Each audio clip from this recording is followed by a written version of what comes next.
नमस्कार दोस्तों, स्वागत है आपका स्टडी फॉर सिविल सर्विसेज में। यदि स्टडी फॉर सिविल सर्विसेज के छात्र हैं तो ये वाला टेलीग्राम जरूर ज्वाइन करके रखिए। यूट्यूब चैनल में हमारे साथ है तो भी ये वाला टेलीग्राम ज्वाइन करना बहुत ज्यादा जरूरी है। सारे नोटिफिकेशन, सारे अपडेट, सारे मोस्ट इंपोर्टेंट पिक्स, सारा रिवीजन सब कुछ यहाँ पे बताया जाता है। टेस्ट को ध्यान से अटेम्प्ट करिए और बताइए कितना स्कोर आपने किया है, कितने सही किए हैं टोटल क्वेश्चन में से। सभी लोग अपना अपना स्कोर जरूर कमेंट करिए। देखिए ये हमारा एससीएस डेली क्विज चैनल है, इसमें डेली क्विज होती है, बिल्कुल फ्री में, इसको जरूर ज्वाइन कर लीजिएगा। ये हमारा इंस्टाग्राम का पेज है, इसको जरूर फॉलो कर लीजिएगा। Study for civil dot services करके अगर आप इंस्टाग्राम में सर्च करेंगे तो आपको मिल जाएगा। वीडियो के डिस्क्रिप्शन में इसकी लिंक दी हुई। इसमें आप स्टोरी सेक्शन जरूर देखते रहा करिए, प्लस इसमें हाईलाइट्स आते रहते हैं और प्लस पोस्ट आती रहती है, इनको जरूर फॉलो करते रहिए। नमस्कार दोस्तों, स्वागत है आपका स्टडी फॉर सिविल सर्विसेज में। डे नंबर 31 सॉल्व करेंगे यहाँ पे इलाहाबाद हाईकोर्ट की जो क्विजेज हो रही हैं। तो बिना किसी देर के शुरू करते हैं। क्वेश्चन नंबर 1 देखेंगे। इसमें देखिए एक सेंटेंस है, आपको एरर फाइंड करना है। तो सेंटेंस हमारा है कि I was shock to hear that her husband died of an accident. तो डाइड ऑफ नहीं, डाइड फ्रॉम यहाँ पे यूज करेंगे, ठीक है। तो हमारा कौन सा ऑप्शन सी जो है, दिस इज इनकरेक्ट, सी वाला पार्ट जो है। अगला क्वेश्चन देखिए, इसमें भी एरर फाइंड करना है आपको। तो हमारा सेंटेंस है the reason for his failure is because he didn't study at all. ठीक, तो क्या होगा, हिज फेल्योर इज दैट, ठीक है, दैट यूज करेंगे यहाँ पे। बिकॉज जो है, बिकॉज यूज नहीं होगा, दैट यूज होगा। तो हमारा जो बी वाला पार्ट है, this is incorrect. Next question देखिए कि Rohit Sharma added another feather, इसको पढ़ते हैं, ठीक है, blank space his cap by his wonderful performance in the one day match. तो बेसिकली है क्या कि फीदर यहाँ पे और जो भी ब्लैंक स्पेस में फिल होगा तो ये एज अ ईडियम है, ठीक है। तो फीदर टू है ना, तो ऑप्शन जो बी है ये होगा। तो इसका बेसिकली मतलब ये होता है कि एक नई उपलब्धि जो है उन्होंने अपने एक तरीके से कह लिया अपने करियर में ऐड कर ली, जो उनकी परफॉर्मेंस रही वनडे मैच में, ठीक है। तो ऑप्शन बी जो है, this is correct. Next question है कि only when blank space failed the army resorted to force, ठीक है। तो यहाँ पे क्या होगा, तो only when persuasions, option C जो है, this will be correct. Only when persuasions failed the army resorted to force. Next question है कि यहाँ पे देखिए आपको सिनोनिम बताना है परनिशियस का, ठीक है। तो बेनिफिशियल होगा, डेंजरस, इनॉक्यूअस या फिर एडवांटेजियस। तो करेक्ट आंसर हमारा हो जाएगा dangerous, option B. Next question है कि स्ट्रिंजेंट वर्ड का आपको सिनोनिम बताना है। तो स्ट्रिंजेंट वर्ड का जो हमारा सिनोनिम हो जाएगा that would be rigorous, option D जो है, दिस इज करेक्ट। अब यहाँ पे देखिए सिनोनिम बताइए वेक्सेशियस का, ठीक है। तो कैलामिटस, ट्रेचरी, सूदिंग या फिर प्लाइएबल। तो सूदिंग जो होगा दैट वुड बी करेक्ट। वेक्सेशियस का ऑपोजिट जो होगा सूदिंग। नेक्स्ट क्वेश्चन है कि बर्जियन का ऑपोजिट क्या होगा, ठीक है। तो ऑप्शन हमारे पास हैं कि बॉल्स्टर, श्रिवेल, माउंट या फिर एम्पलीफाई।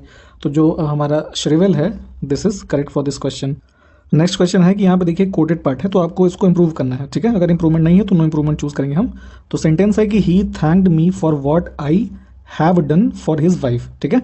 तो अब चूंकि उसने अभी थैंक किया है ना, तो मैंने कुछ काम उसकी वाइफ के लिए पहले किया होगा, तो यहाँ पे हैड डन यूज करेंगे, ऑप्शन ए जो है, दिस इज करेक्ट। इस क्वेश्चन में भी देखिए आपको इंप्रूव करना है। तो हमारा सेंटेंस क्या है कि hardly nothing was offered to the victims of earthquake, ठीक है। तो बाकी अब हार्डली नथिंग को इंप्रूव करना है। तो चूंकि हार्डली अपने आप में नेगेटिव सेंस प्रदान करता है, तो यहाँ नथिंग लगाने की कोई जरूरत नहीं है, ठीक है। हार्डली एनीथिंग जो है वो यूज होगा कि hardly anything was offered to the victims of the earthquake, option B जो है, this is correct. Next question देखेंगे। अब देखिए यहाँ पे ईडियम है हमारे पास, क्या है कि live from mouth, sorry hand to mouth, ठीक है। तो इसका मतलब होता है to have enough money to live on and nothing extra. मतलब जीने भर के लिए आपके पास है, उसके अलावा एक्स्ट्रा कुछ भी नहीं है। Live from hand to mouth. Next question है कि टू फेस द म्यूजिक। तो इसका होता है टू बियर द कॉन्सिक्वेंसेज, है ना, जो भी परिणाम हो उसको आपको खुद को सहन करना पड़ेगा, to face the music. Next question है कि killing of one's own child, ठीक है। तो इसको फिलीसाइड बोलते हैं, ऑप्शन बी जो है, इन्फेंटिसाइड नहीं होता, वो भ्रूण हत्या होती है एक तरीके से। देखिए यहाँ पे बहुत सारे लोग कंफ्यूज हैं, इस वाले में ये नहीं होगा, ऑप्शन बी करेक्ट है, ठीक है। नेक्स्ट क्वेश्चन है कि अ लवर ऑफ वर्क, ठीक है। तो इसको बोलते हैं एर्गोफाइल, ऑप्शन डी जो है, जिसको अपने काम करने से बहुत ज़्यादा प्रेम हो उसको एर्गोफाइल बोलते हैं, ठीक है। नेक्स्ट क्वेश्चन देखेंगे। अब यहाँ पे इनकरेक्टली स्पेल्ड वर्ड बताना है। तो देखिए इम्प्रेशन लिखा हुआ है, ये ठीक है। टेररिज्म ठीक है, इलिटरेट ठीक है।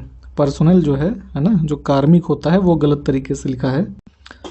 तो पर्सोनल को लिखते कैसे हैं देख लीजिए एक बार, PERSONNEL, ठीक है। तो ये हो जाएगा। अगला है कि यहाँ पे इनकरेक्टली स्पेल्ड बताना है। तो देखिए क्या है, 4 ऑप्शन जो आपको दिए गए हैं, तो इसमें देखते हैं पहले सही कौन सा है। तो S2P फैक्शन एक तरीके से पढ़ते हैं इसको, ये ठीक है। प्रेफरेंशियल भी ठीक है, डेट्रीमेंटल भी ठीक है, सर्विलांस जो होता है मतलब निगरानी की स्पेलिंग जो है ऑप्शन सी में ये गलत तरीके से लिखी है। तो गलत सिर्फ देखिए यहाँ पे क्या है कि सर्विलांस में जो डबल एल है उसके बाद ए होता है, ठीक है, इसमें ई लिखा था इसलिए गलत है। अगला देखिए, अब यहाँ पे एक रीजनिंग का प्रश्न है, तो इसमें कुछ शब्द दिए हुए हैं, तो इसको जो डिक्शनरी में वर्ड्स होते हैं उसके क्रम में लगाना है आपको। तो अगर आप बी वाला ऑप्शन चूज करेंगे, है ना, इसके हिसाब से अरेंज करेंगे तो सारे के सारे वर्ड जो हैं वो सही क्रम में आ जाएंगे। अब देखिए यहाँ पे विषम चुनना है, मतलब और चूज करना है, तो समुद्र, महासागर और झील, है ना, इन सब में चूंकि क्या है पानी ही होता है। दलदल जो है वो मिट्टी और एक तरीके से कह लीजिए ज़्यादा मिट्टी ही होती है, हल्का बहुत ही ना के बराबर, तो उस हिसाब से ये ऑड हो जाएगा, ऑप्शन डी, ठीक है। अगला क्वेश्चन है कि देखिए अब यहाँ पे भी ऑड चूज करना है ए, जे, ई, एन, एन, डब्ल्यू और पी, डब्ल्यू में। तो अगर आप यहाँ पे देखिए तो चूंकि हो क्या रहा है हमारे पास कि ए की पोजीशन जैसे मान लीजिए 1 होती है और जे की है 10, ठीक है, तो इंक्रीज कितने का हो रहा है, +9 का। तो उसी हिसाब से ई एन में भी देखिए यहाँ पे ई का है 5, एन का है 14, इसमें भी एन हो रहा है, सॉरी 9 हो रहा है। फिर है तीसरा एन डब्ल्यू, तो एन है 14 और डब्ल्यू होता है 23, तो इसमें भी 9 का हो रहा है। बट देखिए पी में क्या है 16 होता है और डब्ल्यू होता है 23, तो इसमें कितने का इंक्रीज हो रहा है, 7 का ही हो रहा है ना, तो ये ऑड हो जाएगा। तो हमारा जो डी ऑप्शन है ये इस क्वेश्चन के लिए करेक्ट है। अब देखिए यहाँ पे भी फिर से ऑड चूज करना है हमें, तो जैसे पहला ऑप्शन देखते हैं 170, तो 170 के लिए यहाँ पे क्या यूज़ किया है इन्होंने कि 13 का स्क्वायर +1, ठीक है, तो ये 170 हो जाता है। 290 का जो भी यहाँ पे स्क्वायर इन्होंने यूज़ किया 17 का, 17 स्क्वायर +1 इक्वल्स टू 290। 360 में क्या है कि 19 का स्क्वायर करके इन्होंने -1 कर दिया, ठीक है, तब ये 360 आ रहा है, इसको 361 होना चाहिए। और 530 का होता है 23 का स्क्वायर +1, ठीक है, तो ऑप्शन सी जो है this is correct for this question. अगला प्रश्न देखिए यहाँ पे, अब टाइम एंड वर्क का क्वेश्चन है, तो ये इंग्लिश वर्जन है, हिंदी में हम देख लेते हैं। कह रहा है कि अमित किसी कार्य को 25 दिन में पूरा कर सकता है, ठीक है, तो यहाँ इसको सॉल्व भी कर लेते हैं। देखिए अमित कर रहा है 25 दिन में और पुनीत उसी कार्य को 20 दिन में कर रहा है, ठीक। तो अब ये इसका एलसीएम ले लेंगे तो ये आ जाएगा 100। अब एफिशिएंसी इनकी आ गई, अमित की कितनी 4 और पुनीत की 5, ठीक। अब कहा जा रहा है आपसे कि पुनीत 10 दिन तक अकेला काम करता है तथा उसके पश्चात कार्य छोड़कर चला जाता है।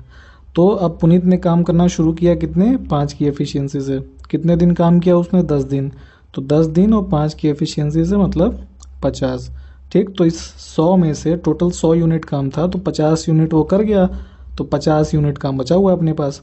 अब कह रहा है कि शेष कार्य को अमित जो है वो कितने दिनों में पूरा करेगा।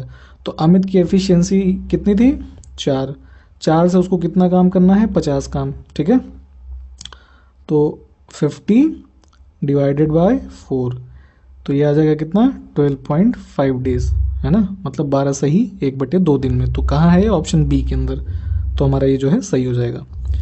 अगला प्रश्न है कि 19 को जिस प्रकार ऐसे 367 लिखा गया है, तो अगला पेयर हम इस हिसाब से क्या बना सकते हैं यहाँ पे, तो इसको सॉल्व कर लेते हैं। तो यहाँ जो हमारा पैटर्न चूंकि जो फॉलो हो रहा है, तो क्या हो रहा है 19 का पहले किया गया है स्क्वायर, ठीक, और फिर उसमें जोड़ा गया है 6, तो ये आ गया हमारा कितना 361 + 6 = 367। तो चलिए इसको सॉल्व करते हैं। तो देखिए अब 21 है पहले ऑप्शन में, तो 21 का स्क्वायर कितना होता है हमारा 441, अब इसमें 6 जोड़ लिए, है ना, सेम यही पैटर्न, तो 447 हो रहा है अपने पास। तो कुल मिला के हमारा ऑप्शन ए जो है यही करेक्ट है, ठीक है। अगला प्रश्न, कंप्यूटर की नेटवर्किंग, आप देखिए 4 ऑप्शन दिए गए हैं, क्या होता है इससे, increases the chances of threads, increases the utility of computers, फिर अगला है increases the information access possibilities, या फिर ऑल ऑफ द अबव। तो कंप्यूटर नेटवर्क्स के थ्रू जो होता है, चूँकि थ्रेट होते हैं जैसे ऑनलाइन हैकिंग वगैरह या फिशिंग अटैक्स हो गए, है ना, साइबर क्राइम, और कंप्यूटर्स की उपयोगिता बढ़ती है, कंप्यूटर नेटवर्क्स है ना इंटरनेट के थ्रू, और सूचना तक पहुंच को, संभावनाओं को बढ़ाता है, तो ये भी बिल्कुल सही है। तो कुल मिला के हमारा ऑप्शन डी जो होगा ये करेक्ट हो जाएगा। अगला प्रश्न है कि जब किसी वेबसाइट के उपयोक्ता नकली नेटवर्क ट्रैफिक की अधिकता के कारण उस तक पहुंचने में असमर्थ होते हैं तो इसे क्या कहा जाता है ना। तो इसको बोलते हैं डिनायल ऑफ सर्विस अटैक, है ना।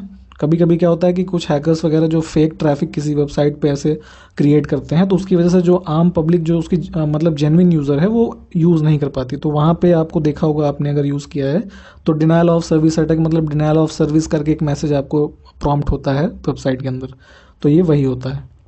अगला क्वेश्चन है कि जीएसपी स्टैंड्स फॉर, तो जीएसपी का जो मतलब होता है Java server pages, option C जो है ये करेक्ट हो जाएगा। अगला क्वेश्चन है कि निम्नलिखित में से तत्सम क्या है, ठीक। तो दही, विराम, कंकड़ या फिर पहर, तो जो विराम है यह तत्सम शब्द है, ठीक है, ऑप्शन बी। अगला प्रश्न है कि इसमें से शुद्ध वाक्य कौन सा है। तो चूंकि देखिए जो सबसे मोस्ट एप्रोप्रिएट है ऑप्शन बी वाला है, बाकी के सब सुपरफ्लुअस बन रहे हैं। बी में देखेंगे क्या आप हमारा निवेदन स्वीकार कर सकेंगे, ये सही स्ट्रक्चर है। अगला प्रश्न है कि सैंधव का सही अर्थ, तो सैंधव बोलते हैं किसको, घोड़े को, ऑप्शन बी। अब देखिए यहाँ पे कौन सा वाक्य शुद्ध है फिर से आपको बताना है। तो फिर यहाँ पे तुम्हें इतनी देर क्यों हुई, ऑप्शन बी में जो दिया हुआ है ये मोस्ट एप्रोप्रिएट है। चलिए अगला प्रश्न है कि रंक का विलोम क्या होगा। तो रंक का मतलब जिसके पास कुछ भी नहीं है, तो धनवान, जिसके पास बहुत सारा पैसा है या धनी है, ऑप्शन बी। अगला प्रश्न है कि हमारे देश में कहीं अतिवृष्टि से बाढ़ आती है तो कहीं ब्लैंक स्पेस से सूखा पड़ता है। तो अतिवृष्टि है ना, तो इसका कुल मिला के यहाँ कुल मिला के ऑपोजिट भरा जाएगा, है ना। तो क्या होगा, अल्पवृष्टि। अतिवृष्टि मतलब बहुत ज़्यादा और अल्पवृष्टि मतलब बहुत कम। तो ये कुल मिला के पानी के बारे में बात हो रही है। ज़्यादा पानी है तो बाढ़ आ गया, नहीं पानी मतलब बहुत ना के बराबर तो सूखा पड़ गया। दिन के समय अपने प्रिय से मिलने जाने वाली नायिका, है ना। तो मतलब कि कोई ऐसी महिला हो जो दिन के समय अपने कोई उसका प्रेमी है या प्रिय है उससे मिलने जा रही है तो उसको दिवा अभिसारिका बोलते हैं, ऑप्शन ए। जिसको एक स्थान से दूसरे पर न ले जाया जा सके, है ना, तो उसको क्या बोलेंगे, तो उसको बोलते हैं स्थावर, है ना। और इसका कभी कभी विलोम भी आपसे पूछते हैं तो इसका जंगम यूज कर लेते हैं, है ना।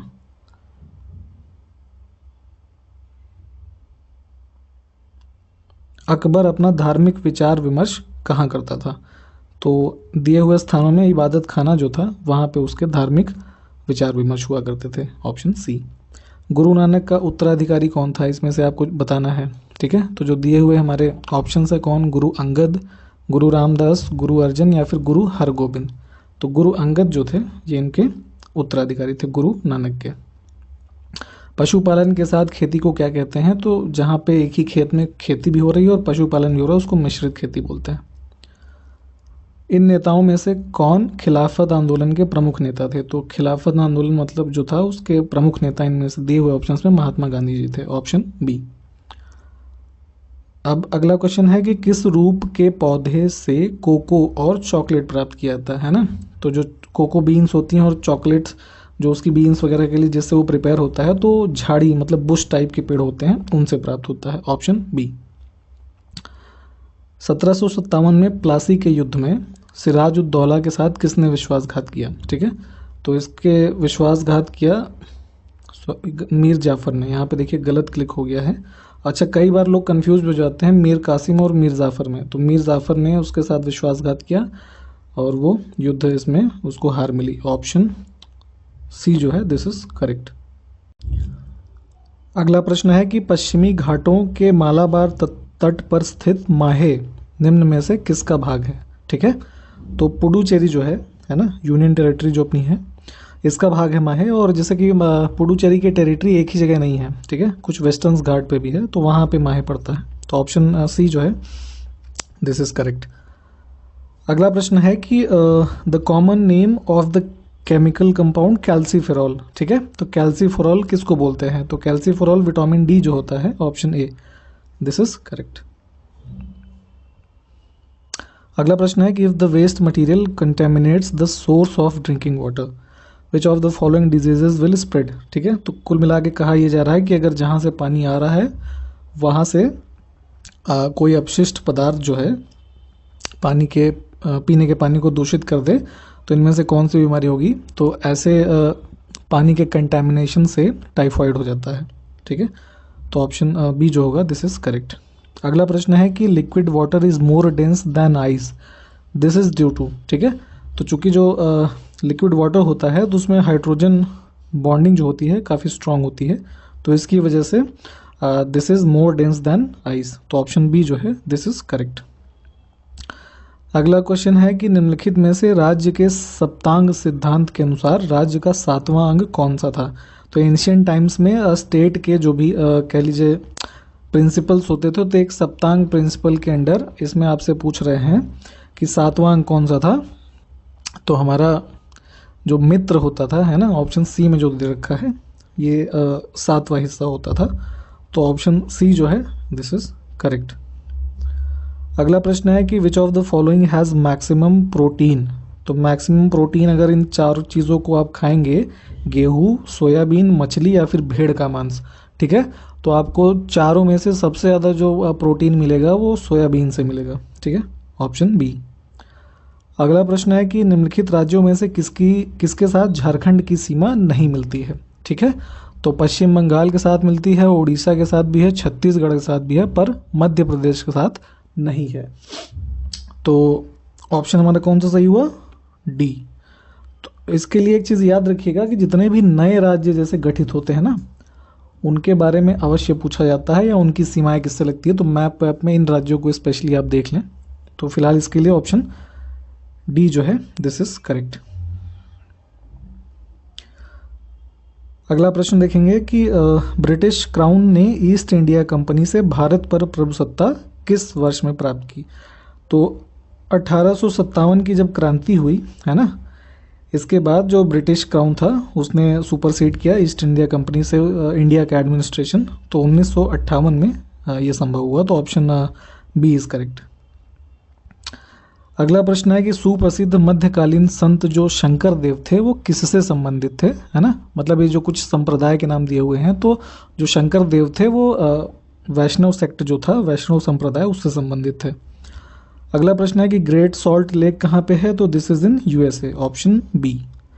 नेक्स्ट क्वेश्चन है कि taxes on lands and buildings is listed in the blank space list given in the 7th schedule. तो पहले एक चीज़ याद रखिए कि जितने भी 7th शेड्यूल जो है ना, वहाँ पे तमाम तरीकों के लिस्टिंग्स दे रखी हैं, है ना, यूनियन, स्टेट, कॉन्करेंट, इस तरीके की। तो फिलहाल taxes on lands and buildings जो है वो किसका पार्ट है। तो this is the part of state list, option B जो है करेक्ट है। तो यहाँ तक पूरे 50 क्वेश्चन यहाँ के हो गए। अगले क्वेश्चंस आने वाले दिनों में सॉल्व करेंगे, बने रहिए हमारे साथ। जय हिंद।